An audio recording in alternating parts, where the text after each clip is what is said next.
Azarbabi me zan yi? Ai ba wani azarbabi da zan yi. Masu bididdigi a social media, masu kokarin binciko laifukan wasu, masu kokarin tada husumiya ko haɗin faɗa su ne suke yin azarbabi wajen aiwatar da aikin su. Da sannan cikin salama na kan yin kokarin komi domin ba da daidaito a kowane bangare.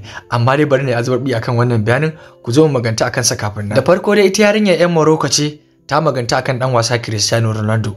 Idan da za ku tuna lokacin da aka World Cup na Qatar, lokacin Morocco ce ta kori Portugal. A wancan lokacin kwallo ɗaya tal ta dan wasa El Nasri sai ta ba ita tawagar ƙasar Morocco dama na ƙungiyar ƙwallon ƙafa ta Sevilla. Idan kun tuna 1-0 aka tashi.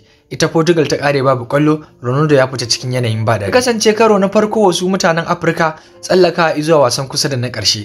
'Yan Afirka sun yi sambarka da hakan, wasu matani suka koma bayan Morocco. A wancan lokacin an sha maganganu da yawa akan hakan, ƙasa mai wakiltar Larabawa har ma da Afirka. Ƙasa ta farko da ta yi abin ku zo mu gani, lokacin suna yin abin ku zo mu dawo kan batuna akan ita yarinya 'yan Morocco, batunta akan dan wasa Cristiano Ronaldo. 'Yan teburin faɗi ra'ayinka suka ce ta maganta kan babban dodo, kalamanta sun yi muni abin ba duba. Sun maganganu marasa daɗi har ma da bidiyo na cin mutunci. Ita yarinyar ta dinga samu har ma mahaifiyarta ta fito ta bada hakuri a kafar sadarwa duk da cewa turancin ta bai wadata. Ita mahaifiyarta ta bada hakuri wa dan wasa Cristiano Ronaldo da magoya bayansa, sannan da hakuri salon maganar turancinta.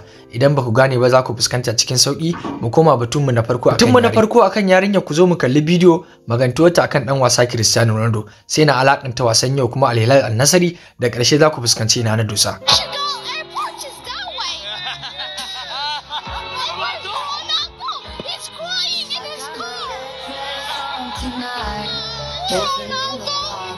Shauƙin nasarar doke mutanen Portugal batunta akan dan wasa Cristiano Ronaldo. Fuwa Ronaldo abun duba a teburin faɗa'inka, magoya bayan babban dodo sun ji ba daɗin hakan. 'Yan azarbaɓi idan mun koma lissafin rubutun sama, wasan Al Hilal su da Al Nassr yau. Al Nassr sun je bakunci gidan Al Hilal, aka doke su ci 3-0. Masu bididdigi 'yan kyamara suka gano ta, ga ta can yau ma ta zo ta yi adawa babban dodo. Ke dai ba ki bar sha ruwa ba, na gano ta kyakkyawar stiƙa ma. Ita fa kawai kallon wasa ta zo, ta sa rigar kungiyar ƙwallon kafa ta Al Hilal. Da aka doke Al Nassr a wasan, sai kuma aka ce ta matsa babban dodo. Su masu kyamara da 'yan bididdigin arzababin da kake magana Aminu, sai da suka yi zoomin din hoton yarinyar, suka ɗauko ta gatanan da rigar Al Hilal, yau ma ba ta yin babban dodo. Batun su kawai akan ta matsa masa ne, 'yan editing da 'yan arzababin social media sai suka yi editing ta shaƙe masa wuya, ita dai ta matsa babban dodo. Ke yarinyar na kin matsa Ronaldo ba. Irin maganganun 'yan teburin faɗi ra'ayinka.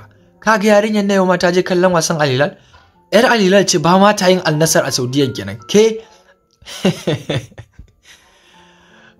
Fuwa Ronaldo wannan ne ya fi zama waje mafi citta a bidiyonta.